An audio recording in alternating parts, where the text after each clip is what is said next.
All right, welcome back. I'm working narcotics now as a detective on realcopstoriesvideos.com. We have 270 or so vice gangs, patrol, all kinds of neat stuff. Gross ones, funny ones, stupid ones, sad ones. So look them up. Hope you enjoy them all. Here's another one. This is interesting. I had a search warrant prepared with an informant on a house up on the Hollywood Hills. Well, actually, it was Woodland Hills. Beautiful home. I mean, double glass door or double wooden doors in front. You know, two-story with a pool in the back because we watched the house for a while and got a search warrant. So we were getting ready to do it. We had a bunch of officers and somebody came out of the house and was jogging. Well, he saw us. We were about, I don't know, maybe half a mile away. And he started sprinting back to the house because he's going to warn the people. This is like 8 in the morning. So a couple of our units take off after him, catch him, and took him into custody because we were watching the house at the time, knew he came out of the house. So we decided to do it now. Okay, so we all raced up there. So I was one of the lead guys to the door with a battering ram. So we yelled, nobody did anything for a few seconds, hit that door, bloused it open, the inner glass comes flying out, leaded glass in the doors, one of the doors comes off the hinges, and 16 beef on the hoofs into with shotguns running through the house. Okay, a couple ladies are detained, a couple of guys are detained. Somebody had to be pepper sprayed, so you got the smell of pepper spray in there, and now we're searching. And we found some of your house you live in, but some houses have these vents where the air goes in to like your furnace and whatnot. They're usually behind a couch or something, they're like this much square. We noticed that some of the screws were brand new, so we took the screws out, and in there is where we found what we call the pile of gold. We found like a couple of million in cash, probably about 60 kilos of coke, and that was the whole thing. Okay, so they're doing this, and I'm in charge of the warrant. My boss is running around in charge of the situation. I'm just in the doorway watching this, and as we're doing this, there's police cars out front and all kinds of stuff. Police dogs out there. I see a Cadillac go by and two Caucasian ladies, and they go by real slow, and they're looking like this. I mean, they're looking hard. I'm going, oh, I wonder who they are. Make a U-turn. They come back down the hill and they park. Okay, and they get out and they're looking. They're nicely dressed, and she has a realtor magnet on her door, a realtor sign.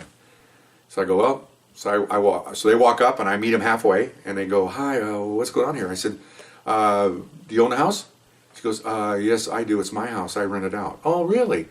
I need to get, because part of the warrant I got was getting information on the renters, and I knew she had it. It's part of my search warrant, so I have a right to get it.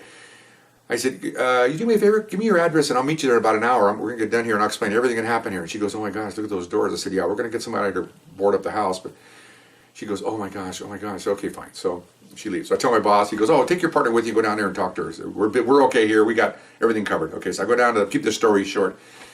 Beautiful offices down there on Ventura Boulevard. Go in there, sit down. They're both sitting there.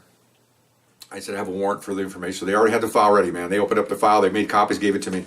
And they were Latin people that rented the house. So she said, well, what happened? So I told her what I told you. She goes, oh my gosh, those doors are like $3,000, $4,000 each. I go, oh, it's a search warrant. They didn't respond. I said, let me ask you a question. She goes, what? I said, these type of people don't pay in checks because they don't keep checking accounts for obvious reasons. They're criminals. Don't you require first month, last month, and current month? Yes, we do. We said we require first month, last month, security, and that's those three things. I said, okay, fine. How much is it? He goes, well, the rent's $3,800 a month, and times 2, and it was 76 plus, so it's a little over $10,000 for them to move in. Okay. Did you get that in? And I smiled at her. I already knew the answer. I said, did you get that in cash? And she looked at her assistant. She goes, yes, we did. I said, don't you think it was kind of unusual? Well, it was a little unusual. Well, let me ask you a question. How many people that rent homes from you, you rent other homes besides this one, right? Oh yeah, I have several homes. Does anybody give you that amount of money? Well, we get some money. No, I'm talking about over $10,000 to move in. I would think maybe someone would give you a couple thousand cash, maybe write you a check, money order, a bank transfer, all this stuff that you can do. No, this is the biggest one. Well, I'm done here. I thank you very much, but I wanted to give you a little piece of advice.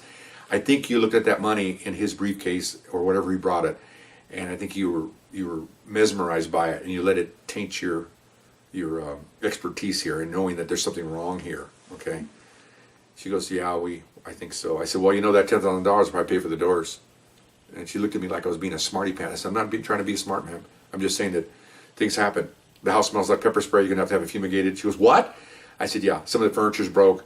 I said, we're in there. We found some guns. So we're worried about our safety. I'm worried about the neighbor's safety and all that. So this should be a lesson to you. I hate to say this. I yell at the TV when I hear cops nowadays on cops shows say, hope this is a wake-up call, which is usually useless information. But I told her, I hope you learn from this because you should not be accepting $10,000 cash. This is what happened or could happen. They just sat there in awe because, you know, see you later. My business is done here. I've done my job and I'm on my way. So I felt sorry for her, but then again, not really. So anyway, what should you do out there with all that money? So see you next time. Hope you enjoyed it. Bye-bye.